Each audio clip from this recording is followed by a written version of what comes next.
رسالت کے بغیر توحید سمجھ میں نہیں آتی، ولایت کے بغیر رسالت سمجھ میں نہیں آتی ہے۔ اللہ اکبر۔ اور ولایت ولی کے بغیر سمجھ میں نہیں آئے گی جب تک کوئی موصوف نہ ہو، صفت سمجھ میں نہیں آ سکتی، کیونکہ جو چیزیں نظر نہیں آتی اللہ اکبر وہ اس کو آپ سمجھ نہیں سکتے جب تک وہ نظر نہ آئے جس کو وہ صفت ملی ہوئی ہو۔ علم ایک نعمت ہے، صفت ہے، لیکن پتہ نہیں کیا چیز ہوتی ہے۔ عالم کو دیکھو تو پتہ چلتا ہے کہ علم کس کو کہتے ہیں۔ ولایت ایک چیز ہے، صفت ہے، بڑا مرتبہ ہے، لیکن جب تک آپ کسی ولی سے نہیں ملیں گے نا، کسی بڑے میاں کی صحبت میں نہیں بیٹھیں گے کہ جو ویسے تو پوچھیں آج کا اخبار کیا کہہ رہا ہے، وہاں گلستان جوہر میں کیا ہو گیا، ایسی باتیں پوچھیں جیسے خبر ہی نہیں ہے، اور دل میں جو سوچ کے گئے بڑے میاں نے وہ سارا حال بتا دیا۔ ہم سمجھ گئے ولی کی نظر بہت دور تک کام کرتی ہے۔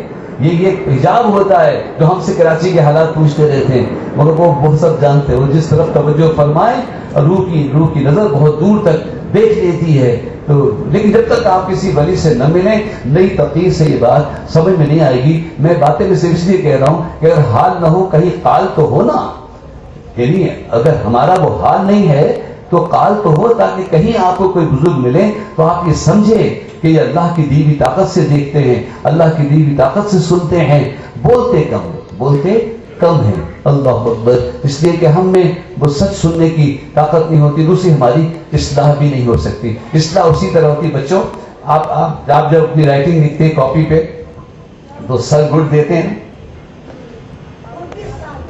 اسٹار بھی دیتے ہیں، ایسی ہی رائٹنگ میٹرک والا کرے گا تو گڈ ملے گا اسے؟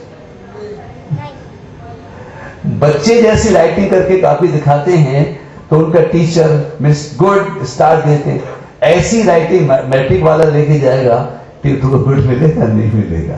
اس درجے پہ یہی گڈ ہے، پھر گڈ کا معیار بڑھتا چلا جاتا ہے۔